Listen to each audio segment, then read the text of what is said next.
He kicked her into the snow on New Year's Eve. The words kept their jagged edges even after the guests had scattered, after the champagne had been rinsed down drains, and the band had packed away its instruments. They landed between the carved steps and the streetlight, where the evening wind picked them up and carried them like trash.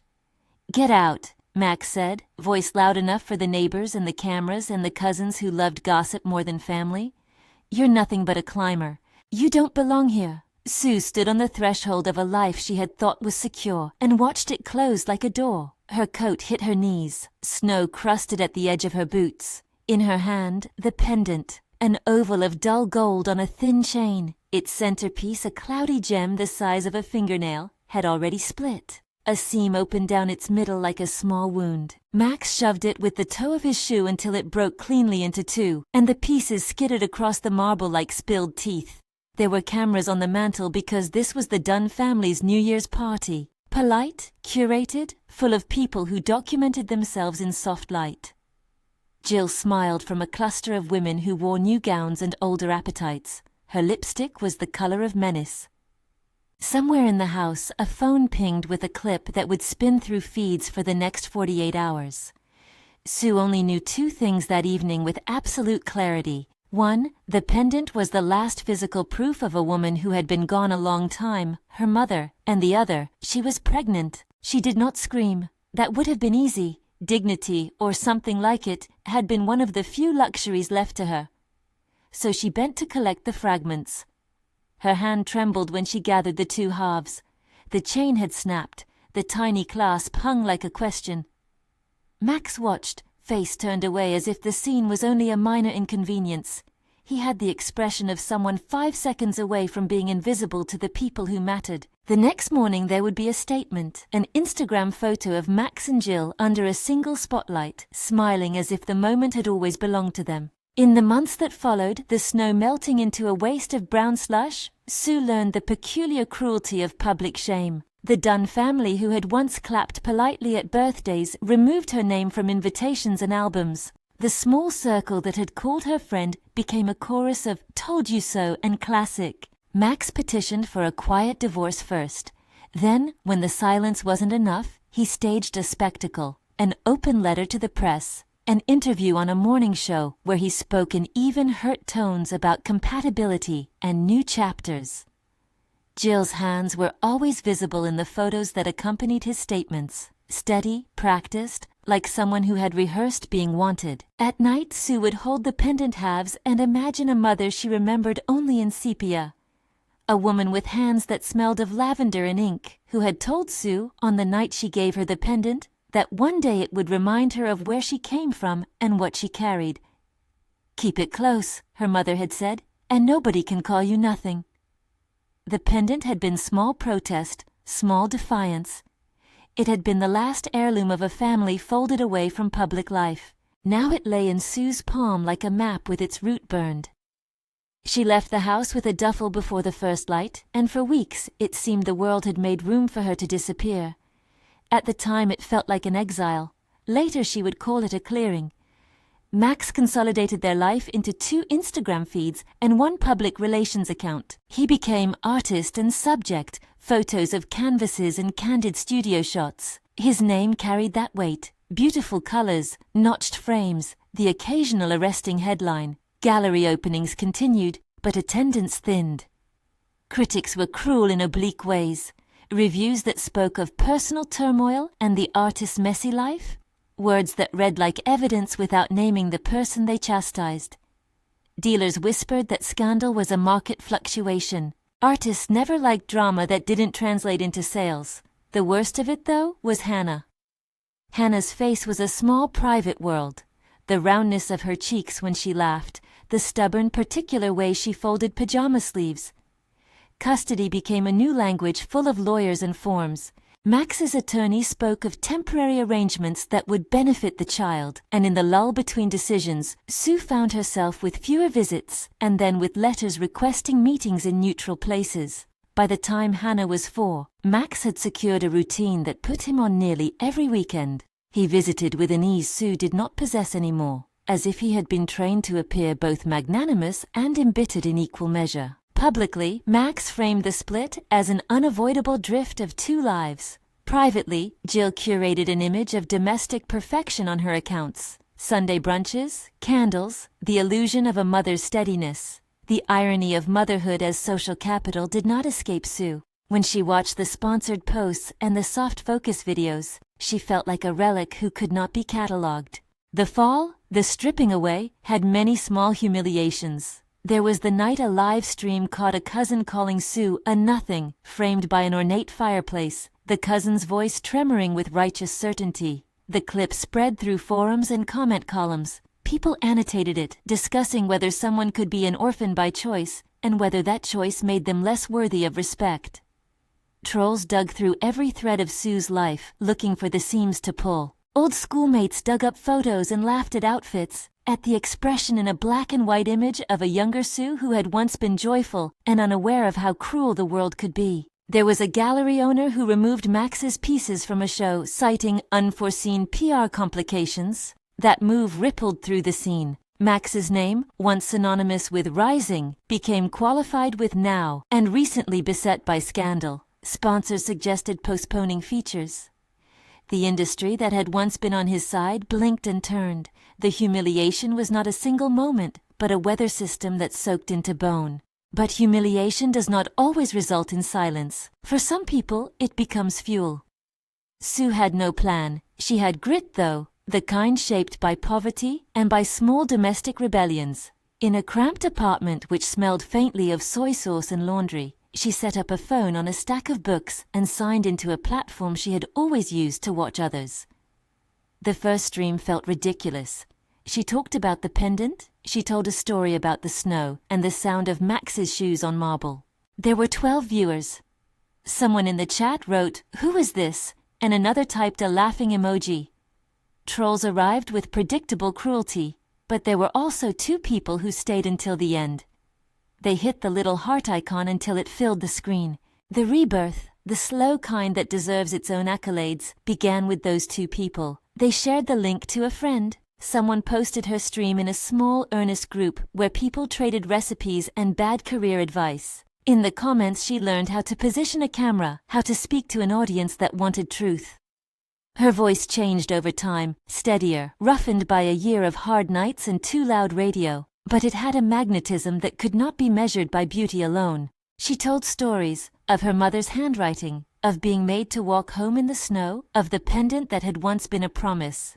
People loved authenticity when it came wrapped in sharp edges and thoughtful pauses. The metrics were clumsy at first. Followers trickled, 20, 40, 100. Gifts arrived. Small sums from strangers who watched her proof of undiminished dignity. She learned overlays and banners, learned to read the tide of live chat. What kind of joke caught quickly? What admission prompted a wave of empathy? She discovered a moment that became her thing. Small acts of reclamation, like wearing a coat that was not Max's, cooking the meals she liked, teaching a sketch of her mother's handwriting to anyone who asked. People stayed because she did not sound like a woman waiting to be saved. She sounded like someone setting a new table for herself. That was the beginning. The middle would require more. Partnerships, legal help, better equipment, a form of business that could scale beyond monthly donations. But the first part of the climb was audience. The second was legitimacy. Ron appeared as most crucial allies do, by doing unpaid work at inconvenient hours. He was a delivery man at first, a man with a heavy jacket and a knot of corded hands who brought a replacement tripod when Sue's cheap mount snapped midstream. He set it up without ceremony, adjusted the angle, tightened a screw. Then he came back one night with a small light, a strip of LEDs that threw Sue's face into kind, warm color. That night, her chat felt different. Subscribers tripled, then quintuplied. He had a way of staying in the background, of avoiding the camera though he was in frame, always reaching for a practical fix. She learned his name from his cap, Ron Gould. He called himself a handyman, and later, a contractor. He liked the way Sue told stories. He showed up for setups, stayed for streams, and once he stayed to help her paint a sign for a small pop-up sale, she decided to try. There was nothing instantaneous about Ron's help. He worked long hours and kept his voice quiet about what he did for money and who had hired him in past seasons. He resisted the camera when she suggested featuring him, and he laughed a little when viewers asked whether he was a romantic interest. Ron's competence and reticence became an anchor. People in the chat started a running joke about his silent wisdom. It was the kind of community energy that made algorithms tilt. A montage could make it look easy, followers up, donations cresting, offers appearing, but the truth is more mechanical. She spent nights learning contract basics, watching free webinars about creator monetization, reading threads on legal rights for mothers. She answered emails from brands that wanted a candid voice, pitched herself as someone who could bring an audience that cared about real stories, not just neatly packaged perfection. Some brands ghosted her, a polite modern death. Others sent small checks and products. The first time a vendor offered a $500 collaboration, she cried because she could not remember the last time she had slept through a night without fear. Meanwhile, in the world of candles and chandeliers that had once been hers, another drama unfolded. Max and Jill laminated their Instagram life into a filtered reality. They took photos on a rooftop, arms around each other. He visited Hannah on scheduled days, brought her little sculptures that he said were for inspiration. The art world, impossibly fickle, held its breath. The gallery that had removed his work received messages. A collector asked whether the removal had been a capitulation to rumor. Journalists who once ignored small domestic stories sniffed around, thinking about which version of truth would sell the most copies. For Max, consequences slipped into his life like drafts. A cancelled lecture, a less enthusiastic buyer, a critic who used the word narcissism twice in as many paragraphs. He went on television and offered the pale apology of someone who regrets inconvenience rather than harm. His publicist recommended taking a break. Jill, in turn, began to stitch herself into the image of a faultless companion. She never spoke ill of Sue, she simply smiled wider in photographs. It's surprising sometimes what social climbing looks like. Not attack, but an elevation by subtraction, the slow removal of a rival's presence until the height seems unoccupied. When Sue streamed about Hannah, she did so as if she were describing a galaxy a long way away. She guarded details. She spoke of the small gestures that made a child feel safe, of the way a child will take your face in their hands and try to rearrange it into a picture of what they want. She kept Hannah's full schedule private for obvious reasons, but she did let slip the ache. People shared that ache. Viewers wrote about their own complicated parental fights. Some donated to a legal fund, others sent messages with resources and referrals to pro bono lawyers who would listen to a single story and perhaps take a case. The blacklisting that had begun as a rumor matured into a slow campaign of erasure. It came from many small places. A curator asking about personal history before offering a show. A patron asking whether there was any chance of scandal. A board member whispering concerns about association. Sue felt the edge of exclusion in the tiny things. Fewer invitations, fewer mentions. But what the blacklist could not touch was a live channel where people could sign in and press buttons and tell the host they mattered. One night, months after the snow, a clip of the New Year's Eve incident resurfaced with a new angle. A compilations channel pulled excerpts and added a voiceover that suggested Sue had been dishonest about her origins. The comments turned vicious. Someone began a hashtag. The next day, a swarm came to her streams, not to listen but to jeer. She logged on. Her view account spiked with angry numbers. But she had learned new defense mechanisms, moderators, a whitelist, people in the chat who would report a thread and block a harasser. Ron taught her how to ban persistent trolls efficiently and how to call the platform support during a coordinated attack. The stream did not end the attack, but it gave her a tool to keep the core community intact. The early months of building an audience were an apprenticeship in modern public life. Sue learned to measure empathy like currency. She learned to ask for small favors, shares, tags, recommendations. She learned the language of collabs and sponsorships, of metrics and reach. She also learned the quiet arithmetic of legal calendars. There would be a hearing about custody in a few months, then another. Papers shuffled through municipal departments. Lawyers spoke in the language of temporary arrangements and best interest standards. There were maps, charts, and notes. Sue learned patience in the only way humans do, by being forced to wait. The pendant, though, would not stop being a compass. She had kept the two halves in a small tin beneath her mattress for years. When she looked at them, she thought of her mother's handwriting and a phrase that had become a private mantra: "We are more than what they take."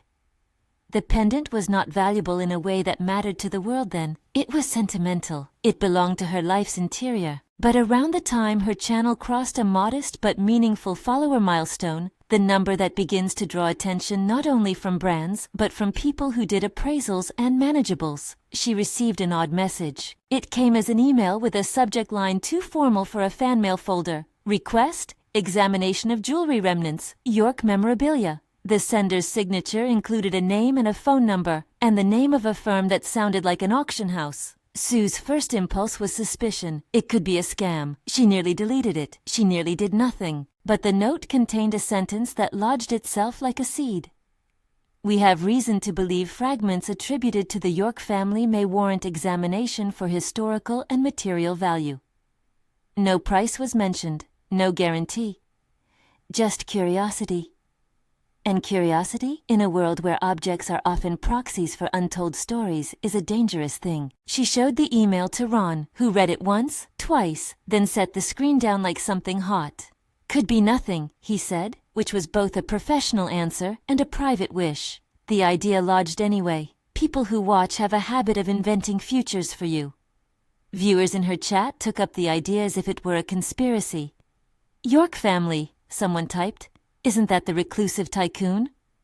Another asked if the pendant meant Sue had been lying about her past. The same platform that had provided refuge produced suspicion. The chat asked to see the pendant. She held it up to the camera, and the light reflected from the cloudy stone in a way that made the screen fan out with hearts. Sue felt an old fear and a new thrill. If those fragments were merely sentimental, nothing more would happen. If they were not, then the world would change in ways no algorithm could predict.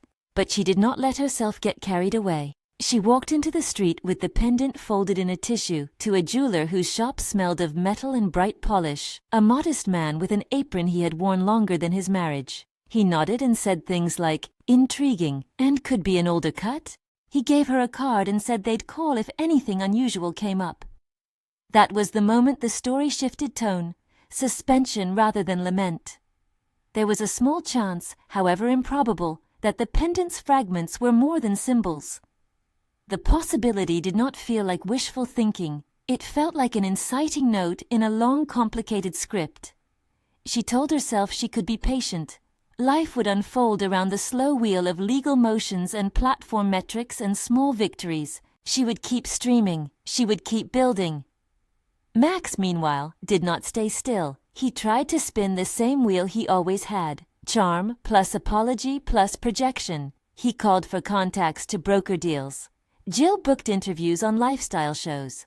He tried to manage the narrative until one day, in a small backroom conversation with a publisher, he said something that sounded at once tired and dangerously sincere. "She'll disappear. People like her always do. They don't have the stamina for the long game." He said it as if the long game were a thing measured only by names in a society page. He underestimated the long game because he did not know the terms. Sue had learned the terms in a small apartment and in the echo of a chat room's empathy. She had learned them with 12 viewers and with Ron, and with a jeweler who smelled of polish.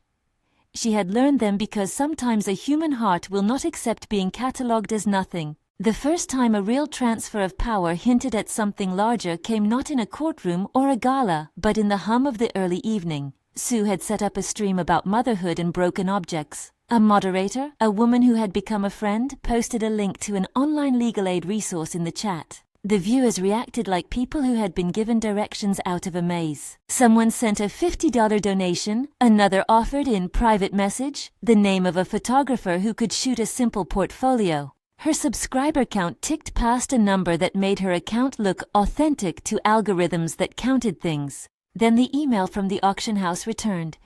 "We would like to schedule a formal examination." The tone was cautious, careful not to promise. It suggested a date in a month. The word examination felt neutral but serious. The tiny community in her chat celebrated as if a seed had, after a long winter, sprouted a bud. It was not yet an empire. It was a possibility. People often imagine comebacks as single flashes. a photograph capturing the exact moment when the camera clicks and the world knows you. Real life is not a camera, it is a succession of decisions. The success that felt like destiny is built of the decisions that feel small at the time. Sue gathered the pendant fragments that night and placed them in the tin. She told no one but Ron, and she slept like a woman who had taken the first of many small, careful steps back toward herself. But the world that had kicked her out was restless. News of the appraisal date leaked in a way that looked accidental. A blogger who specialized in what's next for artists mentioned the possibility without naming the parties. Max's team called the gallery. Calls were made not to bribe but to hedge. If the pendant turned out to be valuable, what would it mean? If it were connected to a figure of influence, an old money family whose history threaded through the city, what then? The hunger in Jill's eyes became more obvious. She stopped just smiling in photos and began to curate images that suggested a lineage she had not actually inherited. She liked things like heritage table settings and posted recipes with an authorial scent. She began using a particular shade of blue in her captions that a stylist would later point to as a signal. Ownership? Calm? Belonging? The social circles she sought moved differently. Where once the shape of success had been about who knew which artist, the map was now about who could connect to what legacy. One night, at a small pop-up where Sue sold hand-printed scarves and old books, a woman in a coat too large for her frame approached. She had watched Sue's streams for months and had driven across town in the rain. She handed Sue a folded newspaper clipping, the edges soft from being handled. It showed a portrait of a man, reclusive, honest, an old portrait from years ago. The headline beneath his photograph said, "York, a private life." The woman's hands shook when she handed it over as if the thing were heavy. "If you need help," she said, "there are people who know what to do when old names come back into play." That evening, in her tiny kitchen, Sue read about Gary York in the dim light. He was a figure of the kind the city teaches young people to whisper about. A man whose name belonged to foundations and wings of hospitals, who kept a private distance from public life. A York fortune, the article said, was precisely the sort that became myth for waiting heirs, for estranged children, and disputed legacies. The article mentioned a reclusive manor, a mansion half hidden behind trees, a private jet that was rarely photographed. Sue's chest tightened. Her mother's handwriting had sometimes referenced a man with an imposing name, but the letters had been small, cautious, hedged with terms like "better left unsaid." That night, Sue placed the tin under the mattress again and thought about the way secrets settle under floors and come and go like pipes water. The appraisal appointment, when it came, was scheduled with the clinical care of something that could be either nothing or something seismic. The auction house asked for provenance, for previous ownership, for any documentation that might tie the pendant to a known collection. Sue dug through boxes and found an old envelope, letters in the same handwriting as the pendant's earlier note, words about a woman traveling for work and promising to return. The letters were half maps. They were not proof of a fortune, they were proof of a story. Inside the chat that night, people argued about what an object could do. "It's only jewelry," a voice typed. "But jewelry tells stories," another answered. "Sometimes it's the proof everyone needs to stop a rumor." Sue read the messages and felt like she was watching a tide. She had a sense that someone else, Max, Jill, their glossy feeds, would watch the tide too. Max, for his part, remained composed in public. He sent messages through intermediaries and laid plans that imagined outcomes where he retained control. He thought of legal filings and of contracts that could stabilize his reputation. But people underestimate water and how it finds its way through cities. People misjudge the velocity of stories when they are fed by small acts, a woman who learns a new skill on camera, a community that forms, a pendant that refuses to stay broken. The rebuilding had only begun. Sue had followers and a small loyal patronage. She had a friend who fixed cameras and lights and a legal fund slowly accumulating through kindness and small generosity. She had a tiny brand emerging not because she wanted to be famous, but because the internet rewarded honesty with attention sometimes, and because modern life had accidentally monetized human empathy. She kept lists of things to do, spreadsheets that were messy and often wrong. She practiced contracts in the glow of a lamp. She learned to say no to requests that cheapened what she wanted to build. a life where Hannah's name could be said without shame, where a mother could be both vulnerable and formidable. And yet, even as she set stones one by one, the city on the other side of the river prepared in its own ways. Max and Jill arranged dinners. Curators whispered about choices to avoid reputational risk. The gallery's newsletter contained language that suggested cautious optimism about future shows. Out in the world, people made gentle bets about where the story would tilt. The small, steady beat of Sue's streams became a metronome. There were nights when the chat was a handful, and nights when trolls swarmed. There were times when she had enough to keep the heat on, and nights when the electricity bill had to be squared by a donation link. There were other moments, small and luminous, where a viewer wrote that she had changed their life. That more than anything else felt like proof that some things could not be erased by gossip. One evening, as cameras hummed and Ron adjusted a light, Sue opened an envelope that smelled faintly of the jeweler's shop. Inside was a note from the auction house confirming the appointment. They asked for any provenance and suggested that if she wished, their specialist could travel to confirm the fragment's material. The note was tentative but real. It contained a date. It contained a time. She told no one right away except Ron. She held the tin the way one holds an ember, a small dangerous heat. In the chat, when someone asked her what the week would bring, she typed simply, "Work." That was the truth. Work was all she had and all she wanted. Outside, in another house with a different light, Max scrolled through stories and saw the mention of the pending appraisal. His face, which rarely betrayed much, hardened in a new way. He had told himself he had won by public repudiation. Pride taught him a lesson. Shame could be a tool, but it was also a blade that could cut its wielder. If Sue's pendant proved to be connected to a name like York, then the calculus he had assumed would hold, that public shame was terminal, would be wrong. He would have to reckon not only with a former wife, but with the possibility of inherited power. That possibility unsettled him in a way he had not predicted. He tried to imagine outcomes, legal, social, personal, and each one required reorientation. Sue's life was still a collection of fragments, but in her hand, the pendant's halves felt heavier with possibility than they had when Max broke them on the marble. The city, which liked to favor tidy narratives, would have to wait. People on both sides of the street would talk and rumor and plan. In the center of it all, Sue made a decision she had taken once before and would take again, to continue showing up. She would build with small, honest labor. She would turn live streams into something durable. She would answer the appraiser with a clear, measured truth. The night before the examination, she sat on the floor of the apartment and spread the letters in the tin across a blanket. Hannah was asleep next door. The child's breath was a small metronome of ordinary, stubborn life. Sue ran her fingers across the old handwriting, over words that had once promised little and now might change everything. She did not know whether fortune or family would be waiting at the end of this line. All she knew was the sound of her own breath, the faintest pulse of electricity through a microphone, the hum of an LED that made her skin look honest. She knew she had been pushed into a public snow because a man wanted another life. She knew, too, that being pushed is not the end for people who learn how to stand. In the gray morning, she wrapped the pendant in tissue and tucked it into a small envelope. She called Ron and asked him to come with her. He arrived with a canvas bag of tools and that same steady, reticent smile. On the ride there, the city slid by with indifferent grandeur. People in cars passed them. A billboard advertised a gallery show. A newspaper stand screamed a headline that had nothing to do with anyone's private calculations. At the auction house, they ushered her into a bright, regulated room where a woman in a neutral suit took the fragments and examined them with a loupe. The woman made notes. She spoke with the kind of care that makes ordinary things feel like fragile museums. She asked questions. Was there any documentation? Any family record? Names?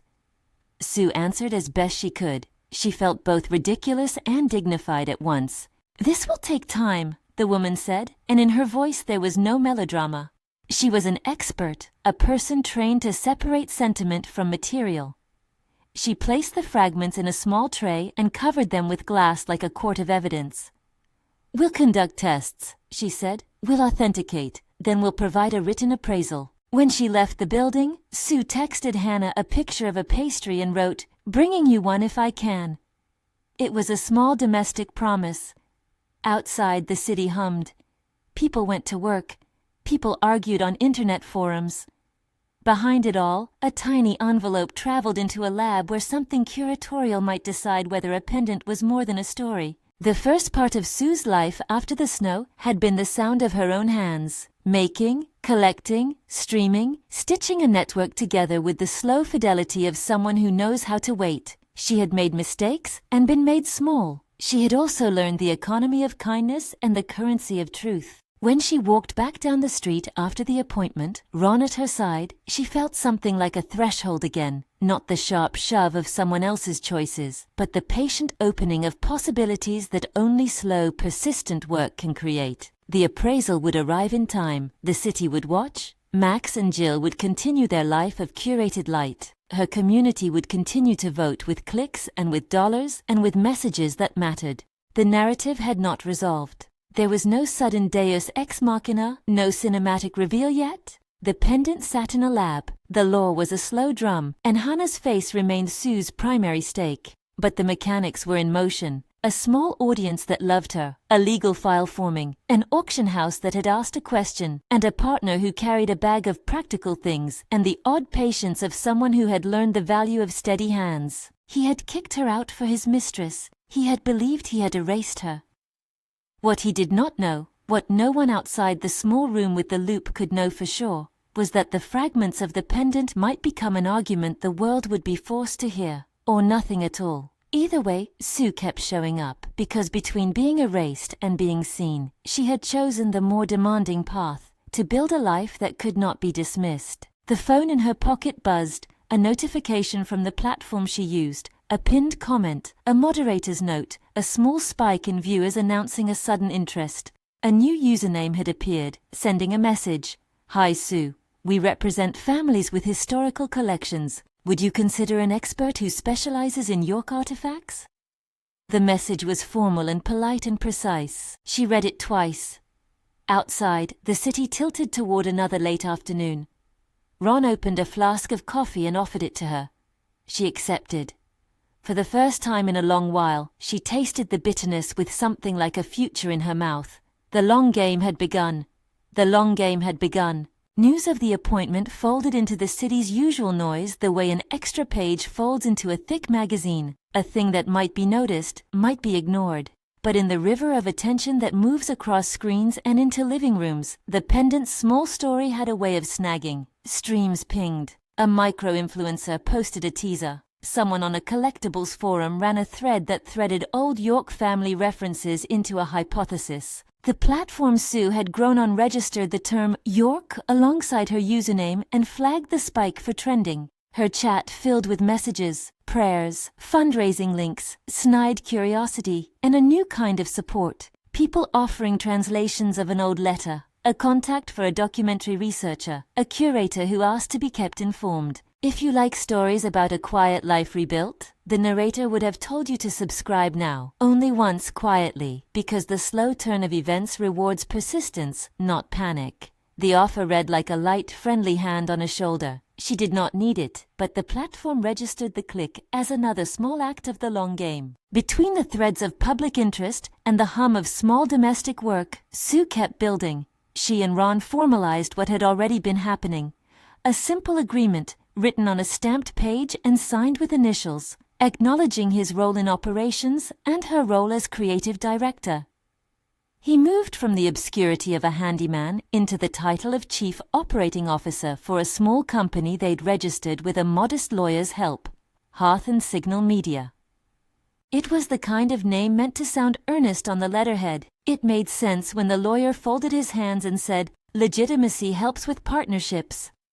There were spreadsheets and a bank account opened with 2 names and a small stack of receipts. There were also unpaid nights and the smell of coffee. When the preliminary lab results arrived, they did so with a bureaucratic calm that refused melodrama. A PDF arrived in her inbox with a subject line that read, succinctly, Preliminary Assessment, York Fragments. The document was technical. It spoke of metal assays, gemological analysis, and stylistic markers consistent with work known to have been commissioned by the York lineage in the late 19th century. A stamped letterhead from the auction house proposed a conservative range.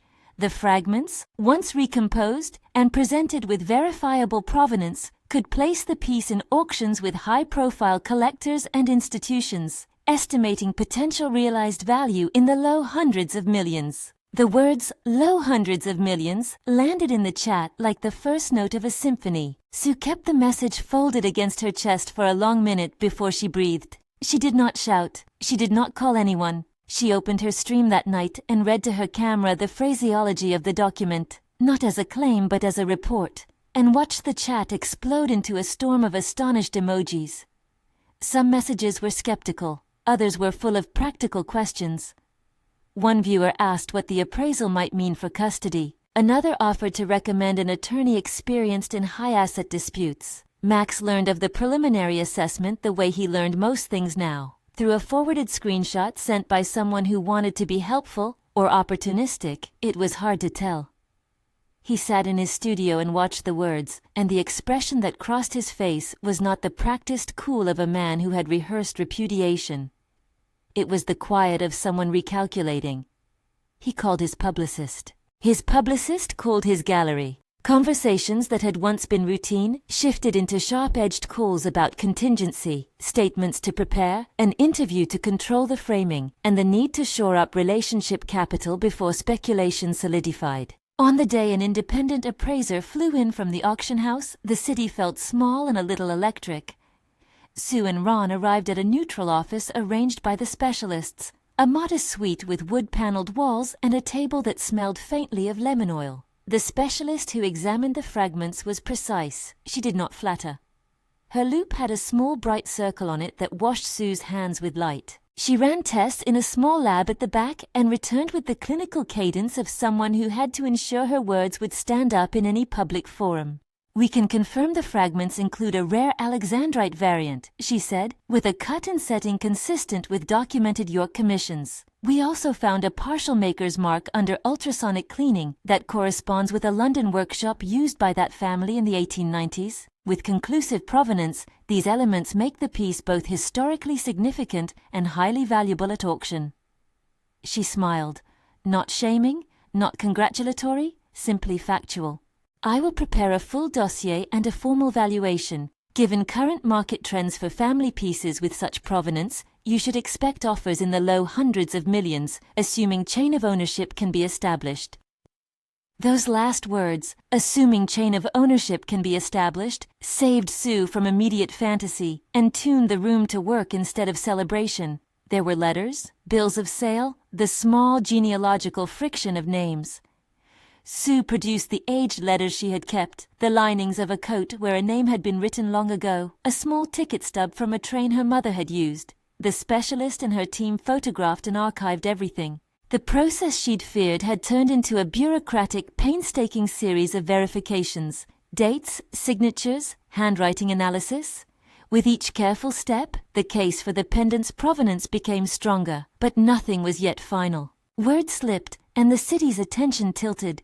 Headlines ran with cautious hedging. "York mystery, pendant fragments under review." The chat rooms churned. Some people treated the story like sport. Others reached out with offers of expertise and kindness.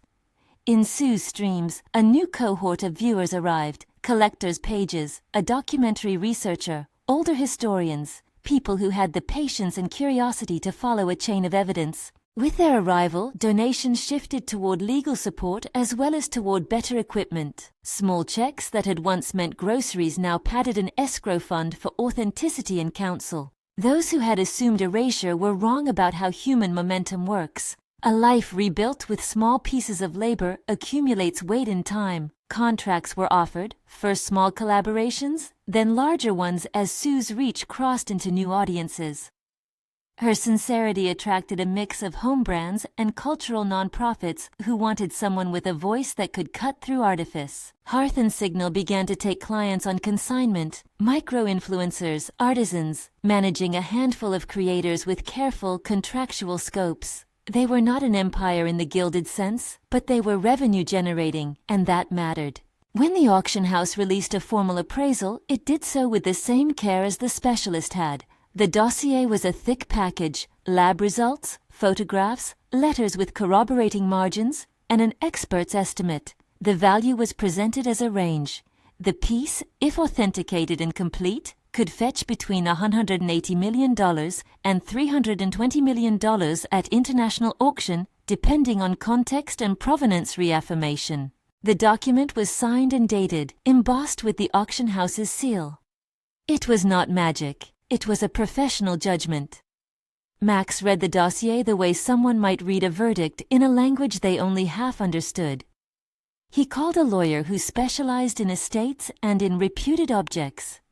In the gallery world, the narrative shifted not toward instant collapse, but toward calculation. Sponsors considered hedges.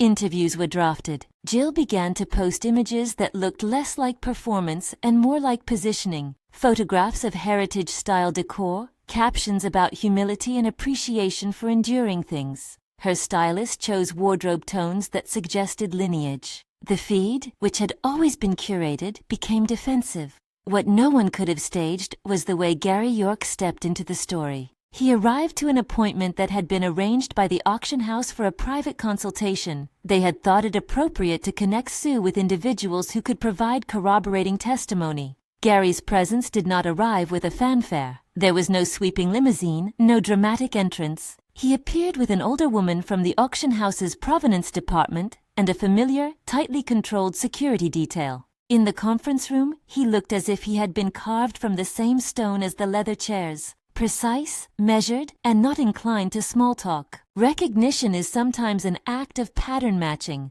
One of the auction house staffers, someone who had researched images of York family artifacts for years, noticed a tilt in the way Sue unfolded a letter.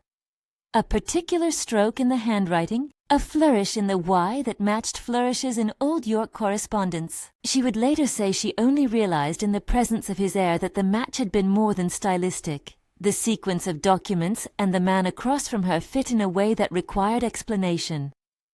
Gary did not stand and declare kinship.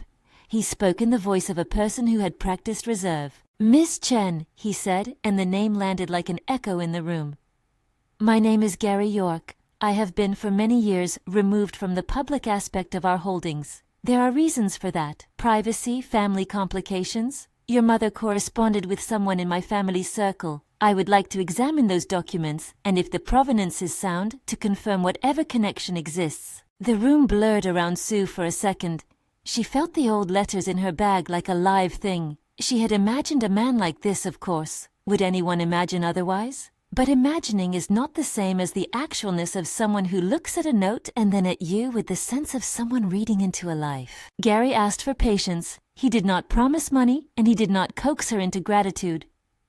When he offered to accompany her to the auction house for a formal verification, he did so with the quiet authority of a man who knew how to move an entire institution with a call. It was the kind of leverage that made headlines later, but in that first room, it felt like an adult promising to help fix a puzzle. A pragmatic option, not a theatrical salvation. The confirmation came in stages. Gary's team traced family ledgers. The auction house cross-referenced maker marks. A handwriting expert compared signatures. Each step added a thread to the chain of ownership, and those threads began forming a rope. When the auction house finally issued a public statement that the fragments were consistent with a York family commission and recommended further provenance verification, it created a shockwave. Social feeds do the rest. Within hours, the appraisal dossier and Gary's connection had spun into a trending story. Hashtags proliferated. News shows booked segments. The chat in Sue's stream filled with people who had been watching since the days of 12 viewers. Old supporters, new academics, harsh cynics who now hedged their cynicism with awe. The city, which loves a tidy arc of ruin and return, now saw in Sue's story the architecture of reversal. A once shamed woman now at the center of a narrative implicating one of its most private fortunes. Max, who had imagined that shaming would be terminal, felt the ground of his assumptions shift. He made a choice then that would show the complexity of the kind of man he was. He began to negotiate privately, calling intermediaries who had once helped him place paintings and plan launches. He considered everything: legal maneuvers, custody leverage, an offer to buy silence. He measured the cost in reputation and quick capital. His publicist drafted an op-ed that emphasized privacy violations and media phishing, a maneuver intended to push the conversation away from value and toward ethics. But the market operates on spectacle as much as institutions. When a York name is involved, spectacle is currency. Sue's reaction remained measured. She had learned the physics of slow power, documentation, counsel, alliances.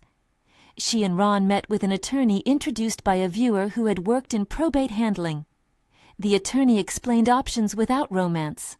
They could pursue the appraisal and prepare the pendant for auction in accordance with legal pathways. They could negotiate with Gary York for an arrangement. If lineage could be proved, a descendant's claim could be formalized in trust or negotiated settlement. Any custody matters could not be solved by money alone. And the lawyer emphasized that courts weigh a child's best interest over fortune. Legal domain, he said, is slow. The public domain is fast. Strategy needed both. While the legal gears turned, Hearth and Signal stepped up its operations.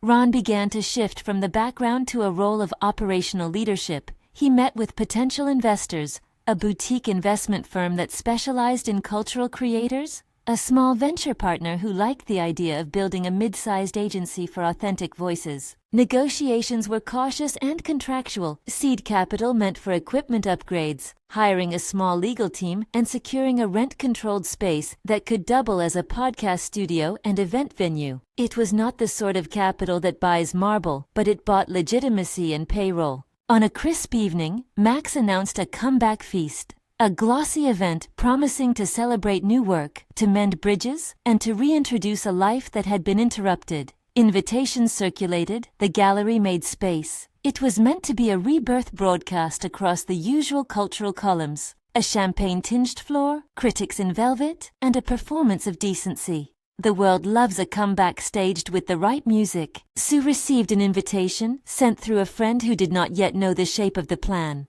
At first she thought the invite was a taunt, but Ron suggested they attend, not to contest the night, but to see who else might show, to speak with curators, and to observe how Max intended to present his narrative. They arrived not as conquerors, but as a team with purpose. Sue in a simple dress, Ron in a coat with a workman's cut, and a small cohort of Hearth and Signal staff who were real people with business cards. The company now had a logo and invoices, clients, and a legal counsel. They registered as an entity in the Keepers of Commerce. The gallery that hosted the feast was warmed with soft lights and the kind of decor that makes cameras look flattering. Max expected applause. Jill expected warm acceptance. The room had the fatigued air of people who often watch staged reconciliations and are practiced in polite disbelief. Journalists hovered near canapes. The social feeds were live. A trending banner read something like, "Max Dunn returns, tonight's event." What Max did not expect was the simultaneous attention that followed from Sue's side. Hearth and Signal's live stream that night trended with a different audience, a crowd interested in creators who had been wronged and rebuilt. The live stream opened with a banner. Tonight, a close watch, cultures, commerce, and the art of comeback. It was not a stunt. It was a careful editorial framing. The chat populated with accounts that had followed Sue since the early streams. There were also journalists who logged in to watch both feeds, Max's staged comeback and Sue's quieter observation. The auction house had coordinated with Gary to be present that night in an understated way. He had agreed to attend, but with the conditions of subtlety, no press conference, no fanfare. He would be present to observe a public conversation that would soon involve his name. Instead of taking the stage, he sat in a shadowed booth and watched the room the way a steward surveys a house, private, measured. Max took the stage midway through the night, polished and smiling as if stagecraft can cure private misdeeds. He delivered a speech about art, about honesty, and about moving forward. Cameras lapped his words. The crowd applauded politely. It was when the photograph op ended and people drifted toward drinks that an app notification began to ripple through the venue. A short statement released by the auction house confirming that chain of ownership had been established with new corroboration and that the pendant would be catalogued for a forthcoming high-profile sale. The post included a carefully worded line. In consultation with Mr. Gary York, the house confirms provenance links pending formal registry. The word York buzzed through phones like small electricity. In the hush that followed, some phones recorded the scene that would later become a clip. Max standing mid-conversation, cocktail in hand, his smile tightening as someone in the crowd whispered, and the soft sound of acknowledgement spread along the marble. Gary rose then, not theatrically, simply standing with the natural authority of someone used to being recognized. He moved across the room, past curtains and servers, and introduced himself to the small table where Sue and Ron had been watching. The security detail walked with him, but they kept distance, as if they doubled as a polite entourage. Gary extended his hand, and Sue, who had once taken punches with stoicism, found the motion of grasping a stranger's fingers that might be, improbably, her father's. "Miss Chen," he said quietly, and she rose. There was a moment, an almost cinematic pause, when the room, thick with its own expectations, witnessed two people connected by paper, by a memory, and perhaps by blood. Gary did not shout the fact into microphones. He did not take to the stage to issue a dramatic proclamation. He offered instead a single private sentence that would later make headlines in 1,000 paraphrases. "If the documents hold, I will support steps to protect your daughter and to ensure the artifacts find an appropriate home." The voice was small, but the promise contained the economics of an institution. Support, lawyers, and a vector toward legitimacy. Max watched. His face, at once composed and unraveling at the edges, could not find a way to domesticate the new fact. A York confirmation meant that the social capital he had used as a weapon had now become leverage against him. In conversation after conversation that night, people who had previously been willing to forgive or ignore a scandal found themselves reassessing. Critics who had made sniffing remarks about turbulence now typed tighter language into their notes. Collectors called galleries to ask about exposure. The grapevine that finances reputation moved. It is not a single thing, but a network of reticence and interest. The aftermath of the feast was less a single punishment than a cumulative closing of doors. Max's gallery received a note from a patron who preferred not to be associated with unsavory headlines. One or two high-profile buyers deferred. A curator who'd once championed him shifted tone in a public statement that emphasized integrity and the art's separation from the artist's personal life. But even that measured phrase suggested distance. Jill's feed, once buoyed by a tide of acceptance by subtraction, found fewer likes. Sponsors paused pending clarity. Social media stacked 1,000 little judgments that, when aggregated, looked like collapse. Max reached out to Sue privately in the weeks after the feast, not with the thin apology he'd once practiced, but with attempts at negotiation. He offered to help facilitate the pendant sale if he could, to mediate with collectors, to pay fees in exchange for joint statements. He suggested custody talks where he would co-parent with financial support. The request smelled of calculation. Sue listened. She made no public spectacle. She consulted with counsel and with Ron. She consulted with Gary, who recommended measured legal steps. No rash agreements, a temporary custody arrangement that ensured Hannah's stability, and then a legal settlement for custody to be determined in court with appropriate advocates. The custody conversation was not solved by money. The lawyer advised a path that was pragmatic and legally credible. Negotiate a temporary parenting plan that provided Sue with primary daily custody while hearings were scheduled. Secure child support mechanisms. And agree to mediation with the understanding that final custody determinations would go through family court where a judge would consider the child's best interest. Max resisted, wanting immediate parity, but the weight of public attention and the existence of a secure home for Hannah, an apartment with proof of income, Hearth and Signal's fledgling payroll, and a dedicated caregiving plan, shifted the equilibrium. The settlement signed by counsel read carefully: temporary custody to Sue pending final hearing, weekly visitation for Max, mediated therapy for all parties, funds allocated to a trust to cover Hannah's education and immediate needs, with Gary York offering to cede a trust contingent on a formal familial verification. It was not the kind of clean victory that Twitter demands, but it was solid. Sue gained what she had wanted most: the ability to care for Hannah without the terror that comes from being legally powerless. In private, she cried in the way exhausted mothers cry: 2 tears and then movement. The legal wheels kept turning, but the settlement provided an interim shelter. Max left the negotiation room with a letter of terms, and the quiet burn of a man who understood his leverage had been lost. Publicly, the scene unfolded like the last act of a social play. Max posted a statement that threaded apology with bewilderment. It read like someone trying to recover a public voice when their private assumptions had been proven wrong. Viewers and critics parsed his phrasing. Some offered forgiving takes, others offered anger. The social feeds are a jury of many voices. Their verdict is rarely unanimous.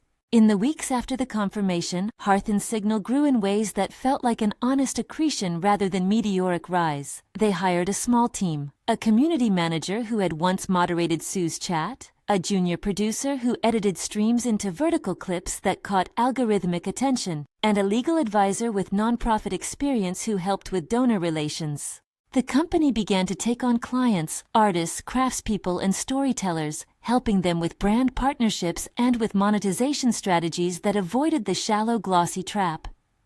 Revenue trickled first as platform-based donations and affiliate deals, then as modest retainers from brands who liked the authenticity of Hearth & Signal's approach. Gary York's involvement remained carefully negotiated. He did not set up a public patronage fund with fanfare. Instead, he placed calls and made introductions that mattered. To a legal team that specialized in estates and custody arrangements, to a small boutique publisher interested in supporting a documentary project about maker histories, and to a cultural foundation that provided a grant to support conservation and provenance research. His interventions were quiet and strategic. He also met Hannah, a short visit in a neutral, private suite, where he gave the child a small book and said hello in a voice that had no claim and a lot of curiosity. The public spectacle of the empire that Max later discovered was not a single palace but a lattice, a registered business, a small staff, contracts, a legal settlement that provided fiscal stability, investor interest that promised more resources in exchange for responsible governance, and a network of creators bonded by the platform Sue had cultivated. Sue's empire was better described as an organization that could outlast a scandal because it had clients, legal frameworks, and a serviceable income stream. That it's easier to present such a network as a sudden fortune in headlines is no surprise. But those who had watched the streams knew the truth. Nights of anxiety, spreadsheets, the smell of coffee. This is the part of the story where the title's promise completes itself. He had thrown her out for a mistress. When he finally looked, the ground beneath her had changed. Max discovered not a fantasy of riches, but the real accumulation of credibility. When he tried to use leverage against her, coerce repayment of a debt he claimed existed, threaten public insinuation, demand custody he could no longer credibly support, he found gates he had not anticipated. The legal settlement, the trust fund seeded by York, and the public appetite for accountability meant his threats had consequences. Advisors around him counseled caution. A single overreach could provoke litigation and a deeper public rebuke. At the gala where Max had hoped to cement his comeback, he had been unable to control the narrative. At a later industry dinner, a critic asked him plainly whether he felt he had acted honorably. He stammered, and the clip went viral. It was not one blow that felled him, but a collection of small exposures and the public's growing appetite for accountability. Such is the modern market. It punishes inconsistency. Jill's trajectory was quieter. She did not explode into ruin. Her social circle tightened. Sponsors that had once echoingly embraced her cool-toned photos paused, and she recalibrated her content toward causes and family life. Her hunger for status had once been a blade. In the aftermath, it dulled into practical caution. She remained part of the scene but with fewer invitations to headline. In the end, her appetite for elevation proved less durable than the alliances Sue had assembled. Sue's own stance in public remained an exercise in controlled dignity. In an interview that aired months later, less about a triumph than about a process, she said, "I didn't want to be the woman defined by what I lost. I wanted to be the woman who showed up in the world with her daughter and with work to do." Her voice had a steadiness that spoke of accumulated labor. She did not gloat. She did not villainize Max into a caricature. Instead, she acknowledged the pain of humiliation, the quiet terror of losing custody, and the strange mercy of small kindnesses that kept her going. Her audience responded not because of a spectacle, but because of what she had consistently offered, a human who had rebuilt through work and through community. Hearth and Signal celebrated its first official office opening on a rainless morning. The event was small and intentionally humble. A roster of creators, a few local journalists, some investors who had watched the growth curve and believed in the social capital Sue had accrued. Ron stood at her side, not as a shadow but as a partner, someone who had done the practical labor of organizing and who now carried the title he'd reluctantly accepted. He gave a short speech that acknowledged early nights and trust. He and Sue exchanged a look, practical, private, and warm in the way of people who've built something from nothing. There was a moment outside the office after the ribbon had been cut when Hannah, small and wide-eyed, ran ahead and found a corner chair. Sue watched her and felt a peace that was not absolute. Legal hearings still loomed, public attention still pulsed. But it was real. She had a child in a home they made feel safe, a company with payroll, and a network of people who had pledged to do better. The pendant, now documented and catalogued, would make its way to a sale that could fund conservation and trusts, and yes, provide the kind of financial stability that buys time and security. But Sue had also forged something less quantifiable, the dignity of a life that was her own. The city does not love tidy endings, it prefers story arcs that fit into a single post, yet human lives are stitched from many small resolutions. For Sue, power had not arrived as a triumph over a single man, it arrived as a composite, community supports, legal protections, a steward with a cautious hand, the seal of an auction house, and the tedious, faithful work of streaming and building. Max discovered the empire when the city told him it existed. For him, it was too late to reclaim the easy leverage he'd once assumed. There remained ambiguity, always a human afterward. Sue's life had been remade, but she carried the memory of being kicked into winter and of how it felt to have someone else define her worth. She spoke in interviews about the cost of attention and about how rebuilding requires both strategy and the willingness to accept help. She did not proclaim victory so much as a commitment to stewardship, of her daughter, of the truths embedded in family artifacts, and of the small company that now employed people who believed in honest work. Max's art did not vanish. He continued to produce, sometimes with sharper themes, sometimes with a self-awareness that critics debated. He too lived with the consequences, less patronage, more scrutiny, and the slow lesson of how public actions ripple. Jill adapted. Gary York, reclusive but not entirely withdrawn, established a quiet fund to support heritage work and to facilitate ethical transfers of family objects to institutions. Ron ran Hearth and Signal with the same practical care he'd once brought to fixing cameras and building a light rig, and Sue, with Hannah at her knee on late nights, kept showing up. In the end, what the world learned, or at least what the people who had watched closely learned, was that humiliation and comeback are not opposites, but part of a human continuity. The pendant, broken on marble and later proven to be worth vast sums, had never been the only narrative. It was a symbol, a hinge.